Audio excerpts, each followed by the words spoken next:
हमारे राष्ट्रपिता महात्मा गांधी के अनेक रूप हैं। कहीं प्रेम का रूप, कहीं त्याग का रूप, कहीं प्रार्थना का रूप, कहीं निस्वार्थ का रूप, कहीं दया का रूप, कहीं करुणा का रूप और कहीं सहयोग का रूप। आइए इस एपिसोड में महात्मा गांधी के सहयोग के रूप को देखें।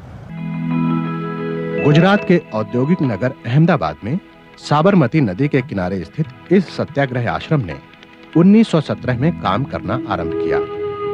शुरुआती दिनों में आश्रमवासी कैनवस के तंबुओं में रहते थे। उस समय आश्रम का प्रमुख कार्य कपड़ा बुनना था। आश्रम में 1917 में चरखा आ जाने के बाद सबसे पहले बनी खादी के एक टुकड़े की कीमत 17 आने प्रति गज आई थी। इसी आश्रम में निवास के समय अहमदाबाद मिल मजदूरों का आंदोलन समाप्त होने के तुरंत बाद गांधी जी खेड़ा किसान सत्याग्रह में कूद पड़े। नए आंदोलनकारियों की भर्ती जारी थी। गांधी जी का स्वास्थ्य बिगड़ने लगा। डॉक्टरों ने सलाह दी कि गांधी जी अंडा खाना शुरू करें, जिसे उन्होंने मना कर दिया। किंतु कस्तूरबा के कहने पर बकरी का दूध पीना शुरू कर दिया। ब्रिटिश राज ने रॉलेट कमेटी की सिफारिशें जारी की। गांधी जी ने उन्हें अवांछित व अपमानजनक करार दिया। इसी आश्रम में एक सभा का आयोजन किया गया, जिसमें वल्लभ भाई पटेल, सरोजनी नायडू, शंकरलाल बैंकर, श्रीमती अनसुईयाबेन आदि ने भाग लिया। गांधी जी के नेतृत्व में देश भर में 6 अप्रैल 1919 को आम हड़ताल की गई। ब्रिटिश सरकार ने विदेशी वस्तुओं का उपभोग करने वालों और सरकार समर्थकों को उपाधियां और पुरस्कार देने की घोषणा की। तब गांधी जी ने इसी आश्रम में स्वदेशी अपनाओ का नारा दिया। 1921 में यहीं रहते हुए गांधी जी ने कहा, हिंसा पशुओं का काम है। आश्रम में रहते हुए ही गांधी जी के विरुद्ध यंग इंडिया पत्रिका में 3 भड़काने वाले लेख लिखने के आरोप में न्यायाधीश श्री R.S. ब्रूमफील्ड की अदालत में 18 मार्च 1922 को एक मुकदमा चलाया गया। अपने जवाब में उन्होंने अपनी उम्र 53 साल बताई व अपना पेशा किसान और बुनकर बताते हुए अपना अपराध स्वीकार किया। गांधी जी को 6 साल साधारण कारावास की सजा हुई। हालांकि राजनीतिक माहौल गर्म था, किंतु बंबई में 3 फरवरी 1928 को साइमन कमीशन के आगमन से स्थिति विस्फोटक हो गई। गांधी जी ने अंग्रेजों को चेतावनी दी कि यदि भारत को स्वतंत्र नहीं किया गया तो हम स्वयं को आजाद घोषित कर देंगे। स्थितियां तेजी से बदली और जनवरी 1930 में पूर्ण स्वराज की घोषणा कर दी गई। चारों तरफ उत्साह का वातावरण था। अहमदाबाद और आश्रम में गतिविधियां तेज हो गई थीं। हजारों की तादाद में उत्सुक लोग उस महान क्षण की प्रतीक्षा कर रहे थे। 12 मार्च 1930 को गांधी जी अपने 78 सहयोगियों के साथ आश्रम से दांडी के लिए रवाना हुए, ताकि इतिहास में नमक कानून को तोड़ने की घटना दर्ज हो। यह दृश्य बिल्कुल वैसा ही था जैसे महात्मा बुद्ध का महाभिनिष्क्रमण।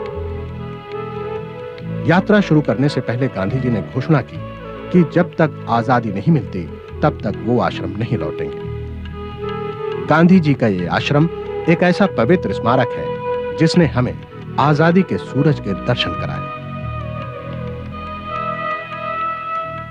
हमारा देश, हमारा राष्ट्र जो है वो धर्म निरपेक्ष है, लेकिन वो नीति निरपेक्ष नहीं है।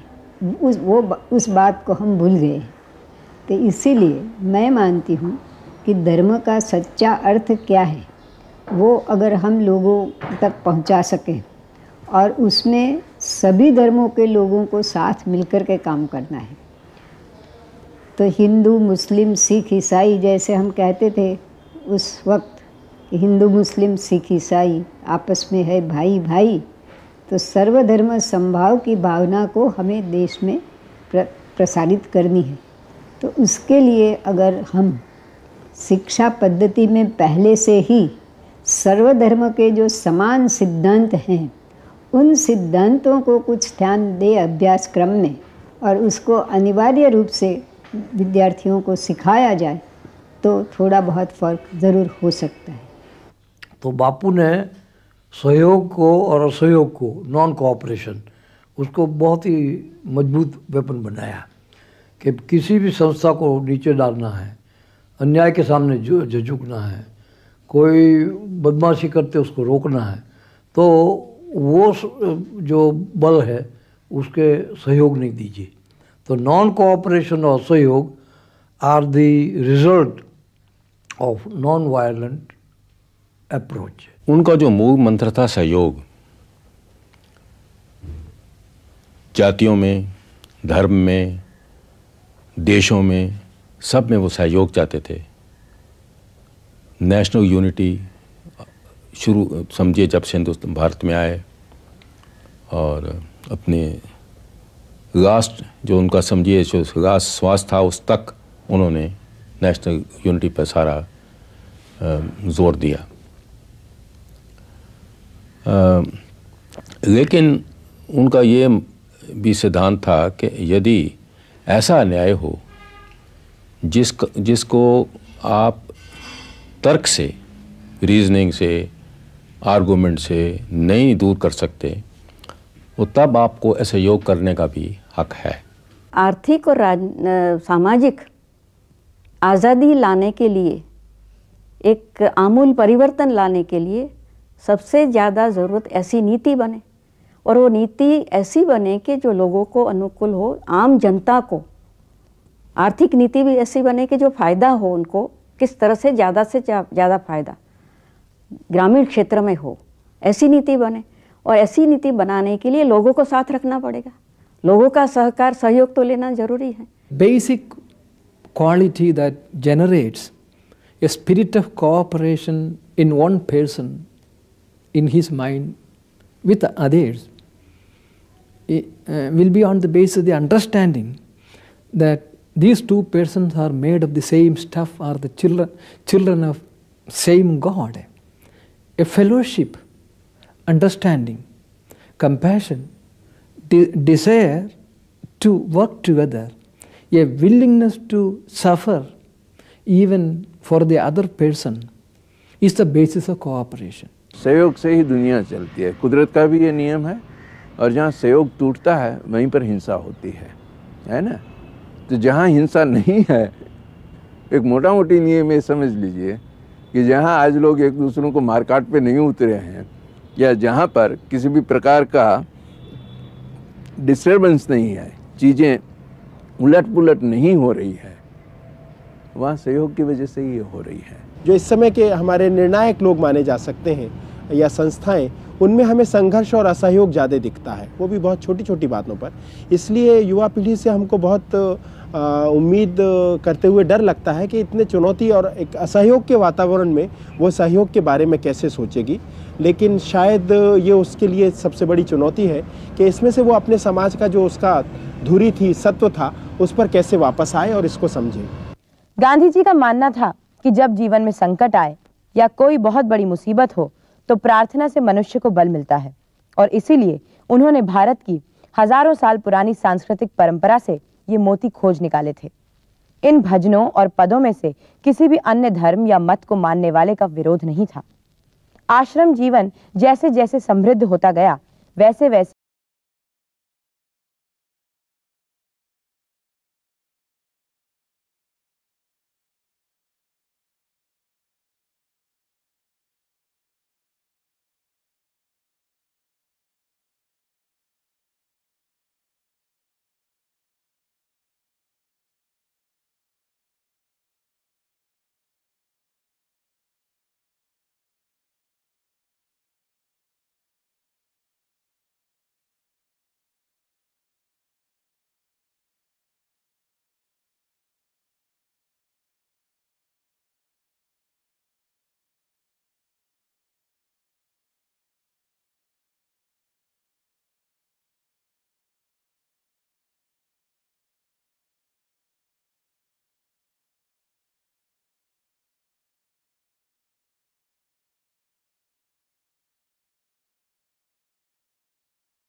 दुख जहां तहां फेर।